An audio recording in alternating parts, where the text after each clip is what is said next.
मराठी दूरदर्शनच्या सुवर्ण काळातील एक असा आवाज जो कानावर पडताच घराघरातील लोक टीव्ही समोर थांबत असत. नमस्कार.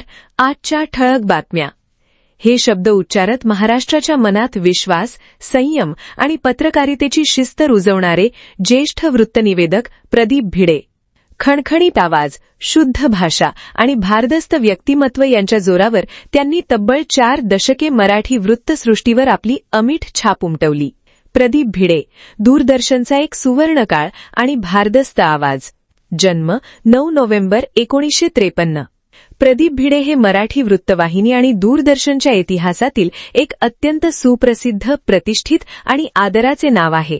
विशेषतः दूरदर्शन म्हणजे दूरदर्शन सह्याद्रीवरील बातम्या आणि त्यांचा भारदस्त, खणखणीत आवाज यामुळे ते महाराष्ट्रातील घराघरांत पोहोचले. 70, 80 आणि 90च्या दशकात त्यांनी आपल्या वैशिष्ट्यपूर्ण बातमीपत्रांनी प्रेक्षकांच्या मनावर अधिराज्य गाजवले. सुमारे 4 दशके आपल्या भारदस्त आवाजाने आणि संयत सादरीकरणाने मराठी वृत्तसृष्टीला एक वेगळी उंची देणारे व्यक्तिमत्व म्हणजे प्रदीप भिडे. नमस्कार. आजच्या ठळक बातम्या. हे शब्द उच्चारत महाराष्ट्राच्या मनात विश्वास, संयम आणि पत्रकारितेची शिस्त रुजवणारे ज्येष्ठ वृत्तनिवेदक प्रदीप भिडे. केवळ बातम्या वाचणे नव्हे, तर त्यामागचे गांभीर्य आणि विश्वासार्हता प्रेक्षकांपर्यंत पोहोचवण्याचे कसब त्यांच्याकडे होते. त्यांनी भक्ती बर्वे, स्मिता पाटील, अनंत भावे, दीपक प्रभू यांसारख्या अनेक दिग्गज सहकाऱ्यांसोबत दूरदर्शनचा तो सुवर्ण काळ गाजवला. केवळ दूरदर्शनपुरतेच प्रदीप भिडे यांचे कार्य मर्यादित नव्हते.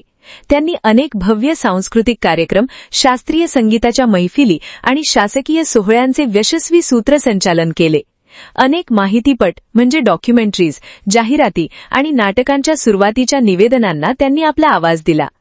दूरदर्शनच्या वृत्तवाचनासोबतच त्यांनी कॉर्पोरेट क्षेत्रातही आपली ओळख निर्माण केली होती. त्यांनी काही नामांकित कंपन्यांमध्ये जनसंपर्क म्हणजे पब्लिक रिलेशन्स आणि मीडिया सल्लागार म्हणूनही महत्वाच्या जबाबदाऱ्या सांभाळल्या.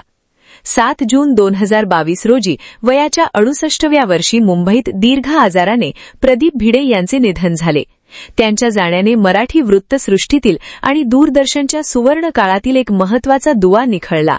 आजच्या वेगवान आणि आरडाओरडा करणाऱ्या न्यूज चॅनल्सच्या युगात प्रदीप भिडे यांनी जपलेली वृत्तवाचनाची संस्कृती, भाषेची शुद्धता आणि पत्रकारितेची शिस्त ही नवीन पिढीच्या वृत्तवाहिन्यांसाठी आणि अँकर्ससाठी नेहमीच एक मार्गदर्शक वस्तुपाठ ठरेल.